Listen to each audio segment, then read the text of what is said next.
अस्सलाम वालेकुम। अज तुहानूं लकमान गोयरा न्यूज़ के प्लेटफार्म ते मंडी की सैर कराने। गोजरा मवेशी मंडी की पर्ची लई, पहले पर्ची ते कोई मैंशन नहीं सी किन्ने पैसे मोटरसाइकिल दे।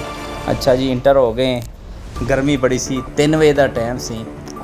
अज दिन हैगा ईद तो एक दिन पहले का, कल ईद है तो अज असी आए हैं। असी आख्या विजिट करके आने तो नाजरीन दिखाने मंडियां के की हालात ने। गोजरा मवेशी मंडी के हालात देख रहे हो। इत्थे जदों असी इंटर होए देखा कि जानवर भी बड़े आ, बेचण वाले जरूर आ, लेकिन लैण वाला सानू कोई डर खास नज़र नहीं आया। गर्मी बहुत है, पानी का कोई इंतजाम नहीं, उत्थे कोई बैठन का इंतजाम है जरा थोड़ा जिहा है। मौके ती लोगों ने जगह मिलनियां अपनियां अपनियां, कोई तुर फिर रहा, कोई इधर लै रहा, हथ बोतलां फड़ियां, कूलर पानी दे लई फिरदे आ, खा पी रही आवाम, लेकिन उत्थे खरीदण वाला कोई नज़र नहीं आ रहा। जानवर भी धुप्प ते देखो, इन्नी शदीद गर्मी। 3 बजे का टाइम असी वीडियो बना रहे हैं, सानू पता कि सानू असी पसीनिया पसीनी हो गए। जानवर माशाल्लाह बड़े सोहने, जानवर बड़े खूबसूरत, लोगों ने बड़े चावां ते लाडा नाल पाले हुए ने। आओ जी देखते जाओ, माशाल्लाह तरह तरह के जानवर, कट्टे, वच्छे, भैंसे, हर तरह के जानवर। पहले वड्डे जानवर तुहानूं सैर कराने, वड्डे जानवर किहड़े किहड़े फिर रहे। इंशाल्लाह बकरे भी दिखावांगे आखिर ते तुहानूं, ते हालात दिखावांगे मंडी दे की ने। माशाल्लाह एक बंदा खड़ा है तो 4-4 3-3 जानवर ने उहदे कोल, ते लैण वाला कोई नहीं। असी वीडियो बनाते हैं, कोई बहस करते कोई नहीं वेख्या कि किन्ने दा देना, कोई पुछदा नहीं वेख्या। सो कोई एक अद्धा बंदा होएगा कि पुछ रहा है ये जानवर किन्ने दा। जिहड़ा लंघ रहा आपे दस रहे जी लख का जी बकरा, जी 5 लाख का वैड़ा, 4 लाख का, 3 लाख का, अपना अपना आपे रेट दसी जा रहे हैं, लेकिन पुछण वाला हजे कोई नहीं। शायद वजह ये सी कि गर्मी सी। असी दोपहर टाइम आए, देखो जी ये शामियाने ਜਿਹੜੇ ਲੱਗੇ ਉੱਥੇ जगह बुक के हर बन्ने जानवर पट चारा खा रहे आ, बंदे आराम कर रहे आ, मालिक उन्होंने कुछ सो रहे ने, ते असी अपनी वीडियो बना रहे हैं। तो सच्ची गल गर्मी बड़ी है। ये सिर्फ नाजरीन दिखाने वास्ते कि लकमान गोजरा न्यूज़ के प्लेटफार्म तो तुहानूं गोजरा मंडी की पूरी सैर कराई जाए। कई ऐसे लोग भी घर बैठे हो नहीं गए होणगे, वो इत्थों बैठ के इंशाल्लाह साडे प्लेटफार्म तो ना ये देख सकते। माशाल्लाह गावां ते बच्चे जिहड़े बच्चे ढग्गे जिन्हों कहने हैं, ये बड़े प्यारे खड़े हैं।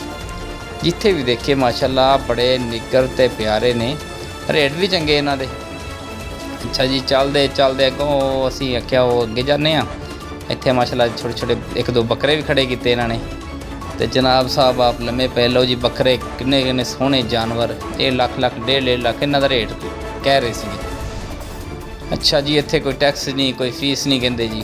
चलो जी, नहीं होएगी ये तो आखिर तो दसो पर्ची मोटरसाइकिल की कितनी लई इन्होंने। जो मोटरसाइकिल लवांगे फिर पता लगेगा। लो जी, हजे वच्छियां का सीजन चल रहा, वच्छियां का इलाका है। जानवर तो मौजां कर रहे हैं, इंजॉय कर रहे हैं। जानवरों की तो अज लगता अज ही ईद है। चलो जी, असीं तुरे जाते अगे गए, हुण आ गया बकरियां की लैन। इधर हर तरफ बकरे ही बकरे ने। बकरे बड़े सोहने, खूबसूरत, सेहतमंद, माशाल्लाह। देखो जी, इत्थे भी कोई खरीददार नज़र नहीं आ रहा। इत्थे 4 बंदे खड़े, कोई गल कर रहा बंदा लैण वास्ते, लेकिन एक बारी पुछदे जी रेट सुनते अगे तुर पेंदे। या हालात गर्मी आ या मंडी के हालात माड़े ने, ये तो इस चीज़ का सानू नहीं पता है। तुसीं समझदे होणे इन्हां चीज़ां नूं। ते देखो जी माशाल्लाह बकरे आराम फरमा रहे ने, तो लोकी वेखो छां ते आराम फरमा रहे ने। लै जी, देखी जाओ जी, इंजॉय करो अज, इंजॉय। भाजी बकरे आ भी बड़े प्यारे, वेखो माशाल्लाह। देख किड्डा सोहना। ले भेडू भी आ गए जी। हर चीज़ां मौजूद ने। जानवर बड़े बड़े धरल्ले दे ने। चीना बकरा किड्डा प्यारा माशाल्लाह लग रहा है, लेकिन जो रेट पुछीदा ना फिर बंदा ना अंगूर खट्टियां कह के चुप हो जाता है। रेट बड़ा है। वेखो भेडू किन्ने प्यारे, लाल बकरे एक रंग दे, लगता है भैन सारे भरा ही लग रहे हैं। लो जी, भेडू बकरियां लाल ते चिट्टे, ये भी बड़ा सोहना रंग लग रहा है। वेखो माशाल्लाह, थक के बह बू गए। बकरा भी बड़ा प्यारा है। लो जी, जनाब होनी सुते मालिक बकरियां दे आराम फरमा रहे। पता है इस टाइम कोई आना जाना तो है कोई नहीं। ये मैनू यही समझ आई कि कुछ हालात लोगों के खराब आई, या कुछ गर्मी। असी गए गर्मी के टाइम, 3 बजे का टाइम, धरल्ले की गर्मी होंगी उस टाइम।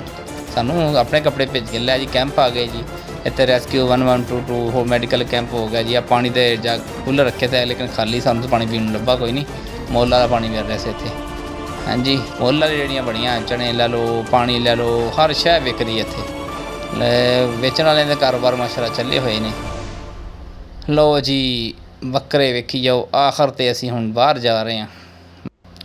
ਹਾਲੇ ਬਾਹਰ ਆ ਗਏ ਮੰਡੀ 'ਚੋਂ। ਹੁਣ ਮੰਡੀ 'ਚ ਬਾਹਰ ਵੀ ਆਵਾਮ ਲੈ ਕੇ ਖੜੀ ਹੈ। ਬਾਹਰ ਲੋਕੀ ਖਰੀਦ ਰਹੇ, ਵੈਸੇ ਅੰਦਰ ਨਹੀਂ ਖਰੀਦ ਰਹੇ, ਲੇਕਿਨ ਬਾਹਰ ਕਾਫੀ ਗਾਹਕ ਖੜੇ ਸੀਗੇ। ਇਹ ਵਜ੍ਹਾ ਪਤਾ ਨਹੀਂ ਕੀ ਹੋ ਸਕਦੀ। ਲੈ ਜੀ ਅਸੀਂ ਹੁਣ ਆਪਣੇ ਮੋਟਰਸਾਈਕਲ ਲੈ ਲਾਏ, ਮੋਟਰਸਾਈਕਲ ਲੈਂਦੇ ਹਾਂ। ਆ ਲਓ ਜੀ ਪਰਚੀ ਫੜੀ, ਆਪਣੀ ਪਰਚੀ 'ਤੇ ਰੇਟ ਕੋਈ ਮੈਂਸ਼ਨ ਨਹੀਂ ਸੀ, ਮੋਟਰਸਾਈਕਲ ਦਾ ਨੰਬਰ ਲਿਖਤਾ, ਬਸ ਵੇਖਦੇ ਕਿੰਨੀ ਪਰਚੀ ਲੈਂਦੇ। ਮੈਂ ਜਨਾਬ ਉਹਨਾਂ ਨੂੰ ਪੁੱਛਿਆ, ਹਜ਼ਰਤ ਸਾਹਿਬ ਬੈਠੇ ਆ, ਕਿੰਨੇ ਪੈਸੇ? ਕਹਿੰਦਾ 30 ਰੁਪਏ ਜੀ, ਉੱਥੇ ਦੇ ਦਿਓ। ਮੈਂ 50 ਰੁਪਏ ਦਿੱਤੇ ਆ, ਅਤੇ ਉਹਨਾਂ ਨੇ ਬੱਚਾ ਖੜਾ ਸੀ, ਉਹਨੇ ਵੇਖ ਕੇ ਨਾ ਇਹ ਦੇਖੋ ਜੀ 50 ਰੱਖ ਲਏ ਆ। ਹੁਣ 1 2 20 ਰੁਪਏ ਵਾਪਸੀ ਦੇਣ।